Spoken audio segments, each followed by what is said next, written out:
Welcome to NN news బులెటిన్ల ముందుగా headlines.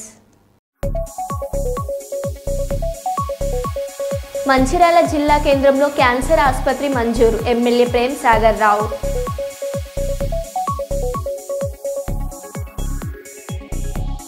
స్నేహితుడి వివాహ వేడుకల్లో గుండెపోటుతో యువకుడు మృతి.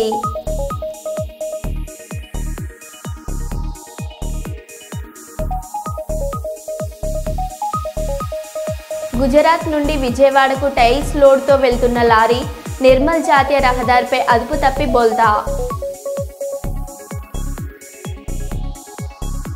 తార్నాకాల్లో రోడ్ల పాలవుతున్న కులగణన సర్వే దరఖాస్తులు. పల్నాడు జిల్లాలో చోరీలకు పాల్పడుతున్న 9 మంది ముఠా సభ్యులు అరెస్ట్.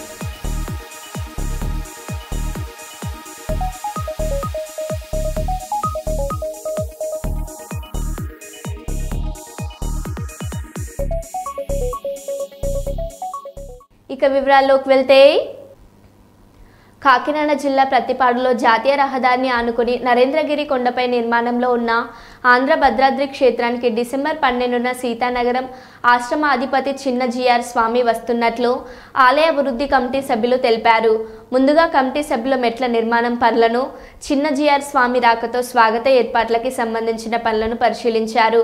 ఈ సందర్భంగా ఆలయ కమిటీ సభ్యులైన తేజోమూర్తులు సుబ్రహ్మణ్యేశ్వర శర్మ, చాట్ల పుష్పారెడ్డి, ప్రతి రవణ మాట్లాడుతూ డిసెంబర్ 12న చిన్న జిఆర్ స్వామి ప్రముఖ వ్యాపారవేత్త అనంతపల్లి శ్రీనివాస్ ఇంటి వద్ద నుండి బయలుదేరి ఆంధ్ర భద్రాద్రి క్షేత్రానికి చేరుకుని ఉదయం 8 గంటల నుండి శ్రీరామ పాదకుల పట్టాభిషేక పూజ ఆయన ఆధ్వర్యంలో జరిపిస్తారని, ఈ మహాయజ్ఞంలో శ్రీరామ పాదకుల కోసం 250 రూపాయలు చెల్లించి కమిటీ వారు సమకూర్చిన పూజా ద్రవ్యాలతో పూజలో పాల్గొనవచ్చని తెలియజేశారు. ఇది ఆంధ్ర భద్రాద్రి మన ప్రతిపాడు హైవేలో ఉన్న ఆంధ్ర భద్రాద్రి దగ్గర కార్తీక మాసం శుభ సందర్భంగా ఇక్కడ భారీ ఎత్తున కార్యక్రమాలు జరుగుతున్నాయి. అలాగే మన కార్తీక మాసం 26ని మంగళవారం నాడు మన లక్ష దీపారాధన కార్యక్రమం జరుగుతున్నది. గ్రామ ప్రజలు భక్తులందరూ కూడా వచ్చి ఈ కార్యక్రమంలో పాల్గొనవలసిగా కోరుచున్నాం. అశ్రద్ధాయ విద్మహే సీతావల్లభాయ ధీమహి తన్నో రామచంద్రః ప్రచోదయాత్. జై శ్రీరామ్. ఆంధ్ర భద్రాద్రి ఈ కొండపైన రామాలయ నిర్మాణంలో భాగంగా చిన్నజీయర్ స్వామి గారి చేత 12/12/2024 తేదీ ఉదయం 8:30 నుంచి రామపాదుక పట్టాభిషేకం కార్యక్రమం జరుపుతున్నాము. ఈ కమిటీ సభ్యులందరూ కూడా ఈ కార్యక్రమాన్ని ఒక యజ్ఞంలాగా సాగించడానికి అందరూ ప్రయత్నం చేస్తూ ఉన్నారు. దీనికి తోడు భక్తులందరూ కూడా సహకరించి, జిఆర్ స్వామి గారు వస్తున్నారు కాబట్టి జగన్ ఆయన నారాయణ స్వరూపం, అటువంటి జిఆర్ స్వామి గారి యొక్క సమక్షంలో పర్యవేక్షణలో ఈ యొక్క రామపాదుక పట్టాభిషేక కార్యక్రమం జరుపుతున్నాము. దీనికి భక్తుల చేత రసీదుగా 250 రూపాయలు టిక్కెట్ పెట్టి రాముల వారి యొక్క పాదుకులు పూజ చేసిన తర్వాత కుంకుమ ప్రసాదము, ఆ పాదుకులు కూడా మీ ఇళ్ళకి పట్టుకెళ్ళి మీ ఇంట్లోని లేదా వ్యాపార సంస్థల్లోని ఎక్కడ మనం పూజ చేసుకుందాం అనుకుంటాం అక్కడ పెట్టుకొని రాముల వారి యొక్క పాదాలు రోజు కూడా మన ఇంట్లో నిత్యము కూడా అత్యతన లాభస్తేషాం జయస్తేషాం కుతస్తేషాం పరాభవ ఏషామిందే వర్ష్యామో హృదయస్థో జనార్దన ఆపదాముపహర్తారం ధాతారం సర్వసంపదాం లోకాభిరామం శ్రీరామం భూయో భూయో నమామ్యహం. ఆయన లోకాభిరాముడు. అటువంటి రాముడి యొక్క పాదాలు మన ఇంట్లోని మన వ్యాపార సంస్థలోని పెట్టుకుని మనం పూజ చేసుకుంటే నిత్యము కూడా శుభాలు జరుగుతాయని చెప్పి ఈ కార్యక్రమానికి మీరు 250 రూపాయల టిక్కెట్ మాత్రమే ఇచ్చి రసీదు తీసుకుంటే మీరు ఏమి తేవక్కర్లేదు. అన్నీ కూడా పసుపు కుంకుమ అక్షంతులు దీపారాధన రాముల వారి పాదాలు ప్రసాదం అన్నీ కూడా ఈ కమిటీ వారు ఇస్తారు. మీరు మామూలుగా చీరాది కట్టుకుని చక్కగా మగవారైతే వైట్ షర్టు వేసుకుని లుంగీ పంచి కట్టుకుని తువ్వాలు వేసుకుని రావాల్సిందిగా కోరుచున్నాం. భక్తిభావంగా ఈ యొక్క యజ్ఞాన్ని అంటే రామపాదుక పట్టాభిషేకం యజ్ఞాన్ని చాలా దేదీప్యమానంగా భక్తుల చేత రాముల వారి యొక్క రామగిరి ఈ యొక్క భద్రాద్రి రామాలయంలో ఈ కార్యక్రమాన్ని కమిటీ వాళ్ళు చేశారు కాబట్టి దీన్ని జయప్రదం చేయవలసిందిగా కోరుతున్నాం. జై శ్రీరామ్, జై శ్రీరామ్, జై శ్రీరామ్. ఆంధ్ర భద్రాద్రిలోని అత్యంత వైభవమైన రామాలయము తయారవుతున్నది. దీనికి భక్తులు ఒక సహాయ సహకారం అందించుతున్నారు. అలాగే మనకి డిసెంబర్ 12వ తారీఖుని చిన్నజీయర్ స్వామి వారిచే పాదుకుల పట్టాభిషేకం జరుగుతున్నది. భక్తులందరూ వచ్చి ఈ కార్యక్రమాన్ని జయప్రదం చేయాలి. మన ఆంధ్ర భద్రాద్రిలోని చాలా మంది సహాయ సహకారాలు అందించారు. అలాగే జిఆర్ స్వామి వచ్చే టైంకి మొత్తం కూడా అలంకరణతో శోభమయంగా వెలుగును. జై శ్రీరామ్. కాకినాడ జిల్లా గండపల్లి మండలం సూరంపాలెం గ్రామంలోని ఆదిత్య యూనివర్సిటీ నందు గండపల్లి ఎస్ఐ యువి శివనాగబాబు ఆధ్వర్యంలో సైబర్ నేరాలపై విద్యార్థులకు అవగాహన సదస్సు నిర్వహించారు. ఈ అవగాహన సదస్సులో భాగంగా ప్రస్తుతం జరుగుతున్న వివిధ రకాల సైబర్ నేరాలు, వాటి నివారణకు తీసుకోవాల్సిన జాగ్రత్తలకు సంబంధించిన వీడియోలు మరియు సైబర్ క్రైమ్పై పవర్ పాయింట్ ప్రజెంటేషన్లను ప్రదర్శించి సదస్సుకు హాజరైన విద్యార్థులకు అవగాహన కల్పించారు. గుడ్ టచ్, బ్యాడ్ టచ్, స్వీయ రక్షణ, బాల్య వివాహాలు, తెలియని వయసులో ప్రేమ, ఆకర్షణ, సోషల్ మీడియాలో పరిచయాలు, ఆన్లైన్ వేధింపులు, ప్రేమ పేరుతో వలవేసి చేసే ఆర్థిక, శారీరక, మానసికంగా ఇబ్బందులు, మహిళలపై జరుగుతున్న నేరాలు, ఈవ్ టీజింగ్ మరియు చట్టాలపై కూడా విద్యార్థులకు అవగాహన కల్పించారు. సైబర్ నేరాల పట్ల జిల్లా ప్రజలు అప్రమత్తంగా ఉండాలని, సైబర్ నేరగాళ్లు బారిన పడకుండా ప్రతి ఒక్కరూ జాగ్రత్తలు తీసుకోవాలని, అవగాహనతోనే సైబర్ నేరాల బారిన పడకుండా ఉండగలమని, కావున ప్రతి ఒక్కరూ సైబర్ నేరాల పట్ల అవగాహన ఏర్పరచుకొని సైబర్ నేరాల బారిన పడకుండా జాగ్రత్త వహించాలని సూచించారు.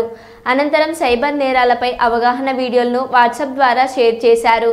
సదర్ వీడియోలను సోషల్ మీడియా వేదికగా ప్రజలకు చేర్చే విధంగా ప్రతి ఒక్కరూ కృషి చేయాలన్నారు. సైబర్ నేరాలపై రిపోర్ట్ కొరకు సైబర్ టోల్ ఫ్రీ నంబర్ 1930 సంప్రదించాలన్నారు. జిల్లా యువత అందరూ ఈ విధమైన మోసాల పట్ల అప్రమత్తతతో ఉండి ఏ విధమైన మోసాలకు గురి కావద్దని పోలీస్ వారి విజ్ఞప్తి. ఎవరికైనా ఇటువంటి కాల్స్ వచ్చినా, ఎవరైనా ఇటువంటి మోసాలకు గురి అయిన వెంటనే 1930 టోల్ ఫ్రీ నంబర్ కు ఫోన్ చేయండి లేదా మా సైబర్ క్రైమ్ వెబ్సైట్ పోర్టల్ నందు వెంటనే రిపోర్ట్ చేసి మీ సమీప పోలీస్ స్టేషన్ లో తెలియపరచవలెను. తార్నాకాల్లో రోడ్ల పాలవుతున్న కులగణన సర్వే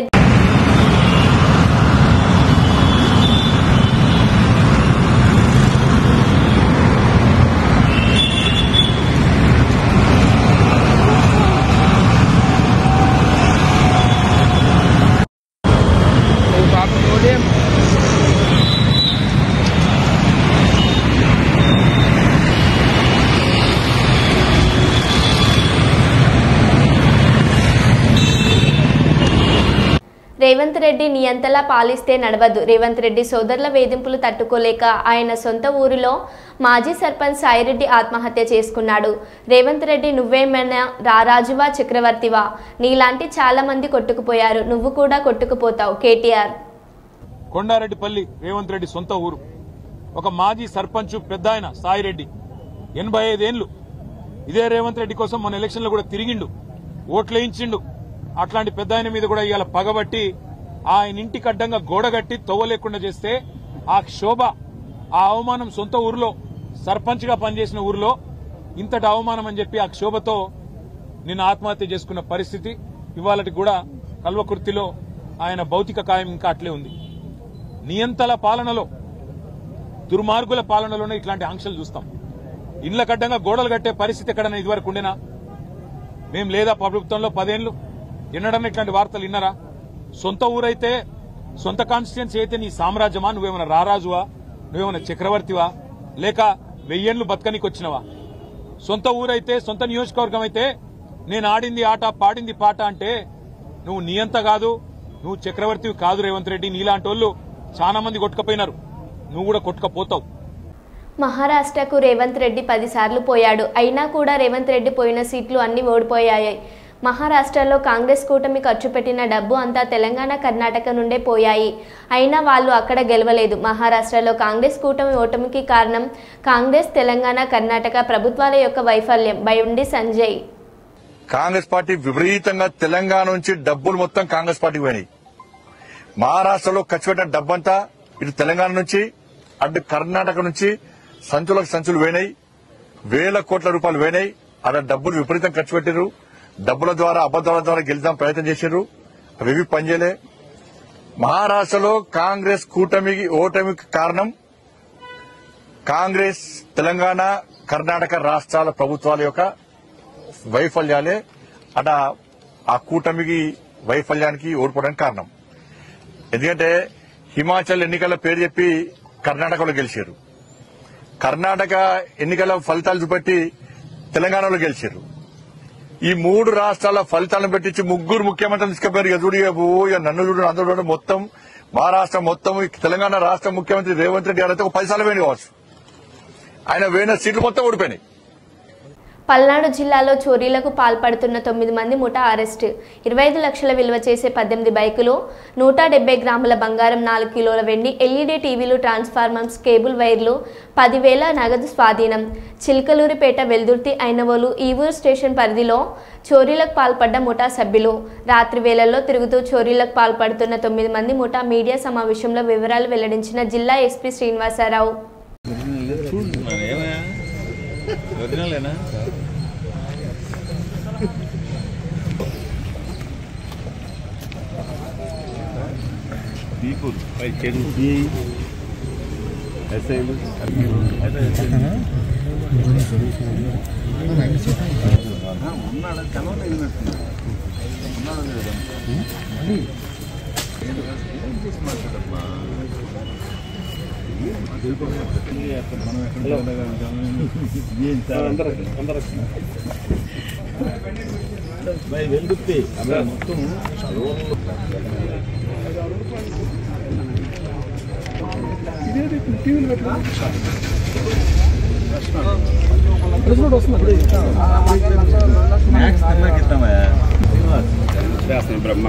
సంతోషపడతారు బాధితులు.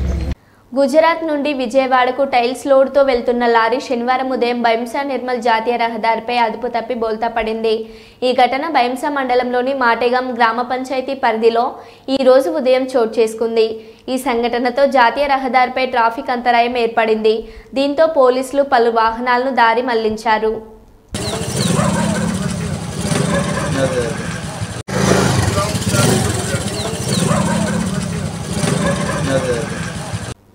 కృష్ణా జిల్లా గుడివాడలో తాగునీరు నాడు నేడు పేరుతో అసెంబ్లీ ఆవరణలో శుక్రవారం ఎమ్మెల్యే వెనిగంట్ల రాము తాగునీటి శాంపిల్ ప్రదర్శన చేపట్టారు.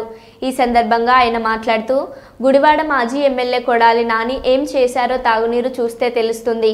గుడివాడ ప్రజలు 20 ఏళ్లుగా నరకం అనుభవించారు. 20 ఏళ్లు ఎమ్మెల్యేగా ఉన్న ప్రజలకు మంచినీరు ఇవ్వలేకపోయారు. గుడివాడలో పచ్చగా ఉన్న నీళ్లు మేమొచ్చాక స్వచ్ఛంగా మారాయి. తాగునీటి సమస్య గురించి చెప్పగానే డిప్యూటీ సీఎం పవన్ కళ్యాణ్ గారు స్పందించారు. ఫిల్టర్ బెడ్లు మార్చేందుకు చొరవ చూపి రక్షిత నీరు వచ్చేలా చూశారు. పవన్ కళ్యాణ్ చొరవకు గుడివాడ ప్రజల తరపున కృతజ్ఞతలు తెలియజేశారు. సీఎం చంద్రబాబు గారు సమన్వయంతో గుడివాడ ప్రజలకు మంచి రోజులు వచ్చాయని ఎమ్మెల్యే అన్నారు. అతి పెద్ద నిదర్శనం మా గుడివాడ నియోజకవర్గం కింద ఉంది. గత 20 ఏళ్లుగా నరకం చూసాం. దారుణమైన పరిస్థితులు ఉన్నాయి. ఏంటి, ఈ ప్రజా సమస్యల మీద అస్సలు కొంచెం కూడా దృష్టి పెట్టకుండా గత మా తాజా మాజీ పేరు చెప్తే ఒక్క గుడివాడే కాదు, రాష్ట్రం మొత్తం గుండెలు మండుతాయి. సో పేరు మాత్రం అందరికీ పంపించేస్తున్న పరిస్థితి. ఇప్పుడు చూసారో మీరు, ఇంతకు ముందు కూడా చూసే ఉంటారు. ఇక్కడ చూస్తే అర్థమవుతుంది మీకు ఎంత దారుణంగా ఉంటాయో వాటర్. ఈ వాటరు అంటే మరి అక్కడి నుంచి చూస్తే తెల్ల కనపడుతున్నట్టున్నాయి, కానీ గ్రీన్గా ఉంటాయి. గుడివాడలో నేను అప్పుడు ఎలక్షన్ మొత్తం చెప్పా, గుడివాడలో ఏ ఊరు వెళ్ళినా కానీ కన్సిస్టెంట్గా ఉండేది ఒకటే, తాగునీరు గ్రీన్గా వస్తాయి. ఎందుకు అంటే చెరువు నుంచి డైరెక్ట్గా ఫిల్టర్ బెడ్లు వాడకుండా పంపించేసే పరిస్థితి ఉండదు. సో ఇదే పరిస్థితిని మనకి ఎలక్షన్స్ అయిపోయిన తర్వాత పల్లె పండుగ సందర్భంగా పవన్ కళ్యాణ్ గారికి దృష్టికి తీసుకెళ్ళాను. అక్కడ స్టేజ్ మీదే ఈ వాటర్ బాటిలే చూపించా. ఇలాంటి వాటర్ వాడాల్సిన పరిస్థితులు నిజంగా అంటే ప్రజలంతా ఎంత ఇబ్బంది పడ్డారు అంటే, ఈ నీళ్లు కనీసం ఇదే నీళ్లు మంచినీళ్ళు ఎవరు తాగలేరు గ్యారంటీగా 100%. కానీ అట్లీస్ట్ స్నానం చేయడానికి ఏ వాడాలి? ఎందుకంటే మినరల్ వాటర్ తెచ్చుకుని స్నానం చేయలేరు కదా ఎవరైనా. కానీ అలాగే అంట్లు తోముకోవడానికి ఏ వాటర్ వాడాలి? ఇలాంటి పరిస్థితి దారుణమైన పరిస్థితి గత 20 ఏళ్ళుగా. నిజంగా ప్రభుత్వం మారినందుకు ప్రజలు ఎంత బాధపడి ఎంత ఆనందపడుతున్నారు అనేది ఇప్పుడే తెలుస్తూ ఉంది. ఇది ఇక్కడ సైదేపూర్ అనే గ్రామంలో సంబంధించింది. ఈ రెండు చూడండి మీరు ఏదైనా కానీ, సైదేపూర్ గ్రామంలో. సో ఇదే కాకుండా ఇది గుంటాకోడూరు. ఈ గ్రామాలన్నీ ఇన్ని సంవత్సరాలుగా ఇలాంటి నీళ్ళే వాడుతున్నాయి అంటే వాళ్ళు ఎంత దారుణమైన పరిస్థితుల్లో నెట్టివేయబడ్డారు అనేది తెలుస్తుంది. ప్రభుత్వం రాగానే ఇది చేసినందుకు నిజంగా పవన్ కళ్యాణ్ గారికి మేమంతా గుడివాడ కూటమి ప్రభుత్వం ఒకటిగా నడుస్తుంది. ప్రతి ఒక్కరూ ఏ మాత్రం పొరపచ్చాలు లేకుండా ఇక్కడ కూడా చూస్తున్నాము, మన అసెంబ్లీ లాబీల్లో కానీ అసెంబ్లీలో కానీ అందరం కలిసికట్టుగా ఒకటే అభివృద్ధి కింద ఎలా నడవాలి అని చెప్పేసి మేమంతా కలిసి నడుస్తూ ఉన్నాం. మాకంటే ముందు చంద్రబాబు నాయుడు గారు, అలాగే పవన్ కళ్యాణ్ గారు, అలాగే మొత్తం బీజేపీ వారు కూడా అందరూ కలిపి మమ్మల్ని మొన్నే చెప్పారు పవన్ కళ్యాణ్ గారు కూడా స్పష్టంగా, చంద్రబాబు గారు విషయం వాటర్ ఇస్తా మనిషి ఎవరైనా కానీ ఇలాంటి వాటర్ వాడతా నేను ఎమ్మెల్యేని, నేను ఇంతటోని నడి చెప్పుకోగలిగాడు అనేది నాకు అసలు ఎప్పుడు అర్థం కాదు. తోడగొడతాం, దమ్ముంటే రండి కథ, ఏదేదో సోదంతా చెప్తాడు. కానీ ఇది చేస్తే కదా మనిషిగా ఎవరికైనా మనిషి కింద వాల్యూ ఉండేది. నీకు పక్కన జనాలందరూ బాధపడుతుంటే నేను ఇంతటోని నా దమ్ముంటేరా, దమ్ము ఎవరికి కావాలి దీంట్లో? ఇది చేయడానికి దమ్మేం అవసరంలా. ఓన్లీ ఒక వాటర్ బాటిల్ సరిపోయింది. పవన్ కళ్యాణ్ గారు తీసుకొచ్చి చూపిస్తే వాటర్ బాటిల్, ఖాళీ వాటర్ బాటిల్ చూపిస్తే పని అయిపోయింది. దీనికి దమ్ము ఎందుకండి? సో ప్రజాప్రతినిధులు ఎలా ఉండాలి అనే దానికి మాకు పైనుంచి కూడా చక్కగా చూపిస్తున్నారు. మేము దాన్ని ఫాలో అవుతూ మేము కూడా స్పష్టంగా ప్రజల కోసం అభివృద్ధి కోసం పాటుపడతా ఉన్నాం. బండి తాళం ఇచ్చి ఏదైనా ఊరెళ్ళి రమ్మంటే ఎక్కడికి వెళ్ళాలో తెలియదు. నాకైతే ఊరంతా తెలుసని. ఊరంతా తెలిస్తే లాభమే ఉందండి. 20 ఏళ్ళ తర్వాత దారులు తెలుసుకున్న మహానుభావుడు. ఓకే, 20 ఏళ్ళు పట్టింది ఆయనకి దారులు తెలుసుకుంటాను, ఏ ఊరు ఎక్కడుందో తెలుసుకుంటానికి. అట్లాంటి మనిషి. సో స్పష్టత అనేది మనకి ప్రజలు ఏం చేస్తుందని ప్రతి వచ్చేవాళ్ళు చెప్పవసరంలా, చెప్పకుండా ఉండలేరు. ఈ నీళ్లు తాగితే ఎవడన్నా కంప్లైంట్ చేయకుండా ఉంటాడా? చెప్తారు, పట్టించుకోరు అంతే. మనం కాదు కదా తాగేది. గుడివాడ నియోజకవర్గంలో రెడ్ బుక్లు ఈ బుక్లు ఏం లేవండి ప్రస్తుతానికి. మనకు కావాల్సింది ఏదైనా కానీ అయితే గుడివాడలో చాలా అరాచకాలు అయితే జరిగినాయి. అన్ని జిల్లా కేంద్రంలో క్యాన్సర్ ఆసుపత్రి మంజూరు అయినట్లు మంచిర్యాల ఎమ్మెల్యే కొకిరాల ప్రేమసాగర్రావు తెలిపారు. ఆయన తన నివాసంలో ఏర్పాటు చేసిన విలేకరుల సమావేశంలో ఆయన మాట్లాడుతూ ఉత్తర తెలంగాణలో మంజూరైన 4 ఆసుపత్రుల్లో ఒకటి జిల్లాలో ఏర్పాటుకు పచ్చజెండా ఊపడం పట్ల ఆయన హర్షం వ్యక్తం చేశారు. ఈ సందర్భంగా రాష్ట్ర మంత్రులు శ్రీధర్ బాబు, దామోదర రాజనరసింహులకు ప్రత్యేక కృతజ్ఞతలు తెలిపారు.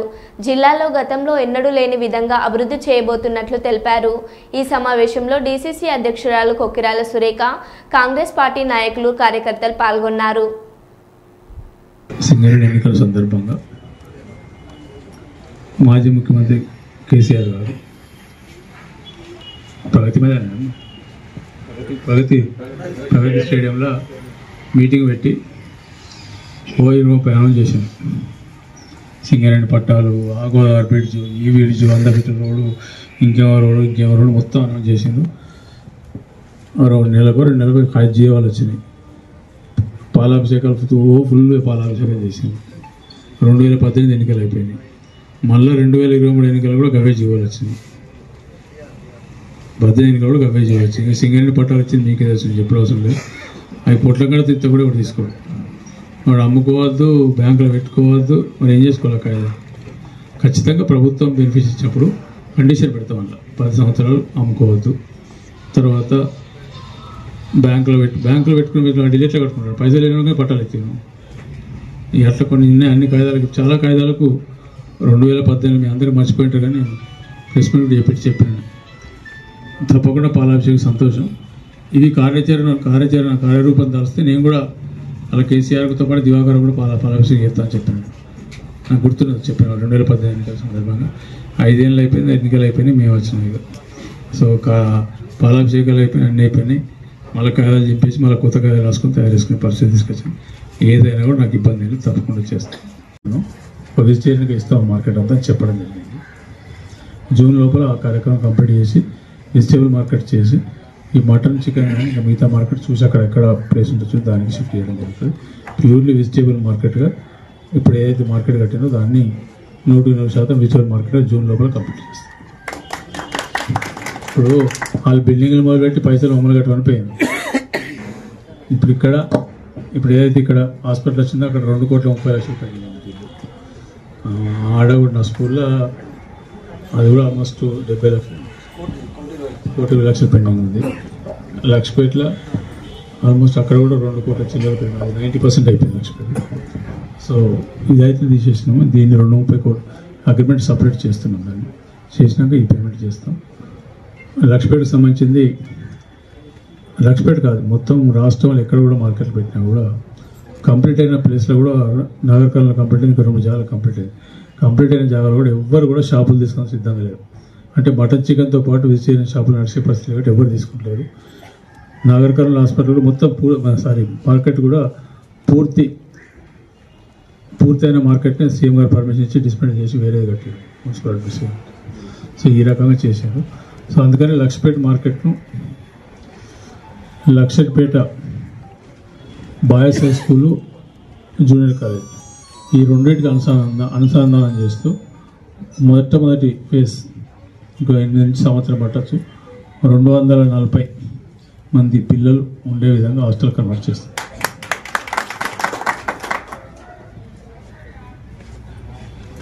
మిగిలింది కోర్టు కూడా శాంక్షన్ అయింది, 81 crores తోటి.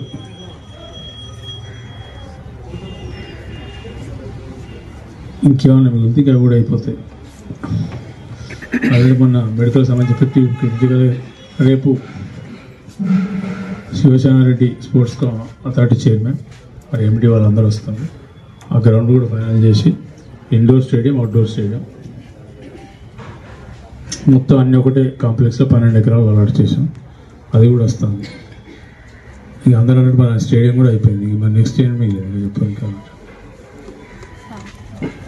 పార్క్ కూడా రెడీ అవుతుంది. 22 ఎకరాలు ఉన్నది మన పాత మంచిగా, అదే వాగవతల పక్క ఉంది. డంపింగ్ యార్డు ఫారెస్ట్ నువ్వు చెప్తే ఫారెస్ట్ పంచాయతీ చేస్తే అయిపోయింది. ఇంకా అడిగారంటే అడుగుతుంది. శ్రీకాకుళం జిల్లా దళిత హక్కుల పోరాట సమితి ప్రధాన కార్యదర్శి ఎడ్ల గోపి గారు మాట్లాడుతూ మృతదేహానికి దహన సంస్కారాలు చేయడానికి తీసుకువెళ్లడానికి కూడా శ్మశాన వాటికని రహదారులు కరువయ్యాయని ఆవేదన వ్యక్తం చేస్తూ శ్రీకాకుళం జిల్లాలో సుమారు ఇటువంటి దయనీయమైన స్థితిలో 38 గ్రామాలు ఉన్నాయని ఆయన BR9 టీవీకి తెలియజేస్తూ ఆ గ్రామాల పేర్లు మరియు వాటి దయనీయ స్థితిని మా శ్రీకాకుళం జిల్లా BR9 టీవీ ప్రతినిధి శనపల ప్రవీణ్ కుమార్తో చర్చించారు. ఈ సమస్యలకు పరిష్కారం చూపమని టెక్కలి ఆర్డీఓ గారికి వినతి పత్రం ఇచ్చామని, శ్రీకాకుళం జిల్లా కలెక్టర్ గారికి కూడా ఈ సమస్యకు పరిష్కారం చూపామని, త్వరలో వినతి పత్రం అందజేస్తామని ఆయన మా శ్రీకాకుళం జిల్లా BR9 టీవీ ప్రతినిధుల శనపల ప్రవీణ్ కుమార్కు తెలియజేశారు. ఎవరైనా చనిపోతే భుజాలపై పొలం గట్టులంట మోసుకెళ్లిన దుస్థితే తప్ప దీన్ని రహదారి కరువైపోయి చాలా అగసట్లు ఇబ్బందులు పడుతున్నాము. అలాగే ఈరోజు మన టెక్కల్ డివిజన్ ఆర్డీఓ గారికి కలవడం జరిగింది. మర్యాదపూర్వకంగా కలిసి ఈ విషయాల మీదన మేము మాట్లాడటం జరిగింది. సార్ వెంటనే దాన్ని స్పందించి వెంటనే చర్యలు తీసుకుంటామని ఆయన ఒక హామీ ఇచ్చారు. అయితే చాలా గ్రామాలు చాలా ఇబ్బందులకు గురవుతూ, ఒకటి టెక్కల మండలం లచ్చనపేట, ఒలియాసాగరం, అలాగే రాధావల్లాపురం, లింగాల వలస, అలాగే జలుమూరు మండలంకి వస్తే టీ లింగాలపాడు, కొత్తూరు పరాపురం, కొత్తూరు, ఈ గ్రామాలు ఇటువైపు అటువైపు పలాస డివిజన్లో సొగిడియా, పారసంబ, బ్రాహ్మంతర్ల, తర్వాత నందిగాం మండలం కనిదులపేట, ఈ కొన్ని గ్రామాలు ఉన్నాయి. ఇలా చెప్పుకుంటూ పోతే ఎన్నో చీకట్లో ఉన్నాయి, వెలుగులోకి తీసుకొచ్చే ప్రయత్నం మేము చేస్తున్నాము. వెంటనే ఈ మెసేజ్ కలెక్టర్ గారికి అందజేసి దీని మీదన దళిత శోషణాలపై రహదారులు, బోరు నిర్మాణం, షెడ్ల నిర్మాణాలు కల్పించాలని దళిత హక్కుల పోరాట సమితి. మరో బులెటిన్లో మళ్ళీ కలుద్దాం. Stay tune.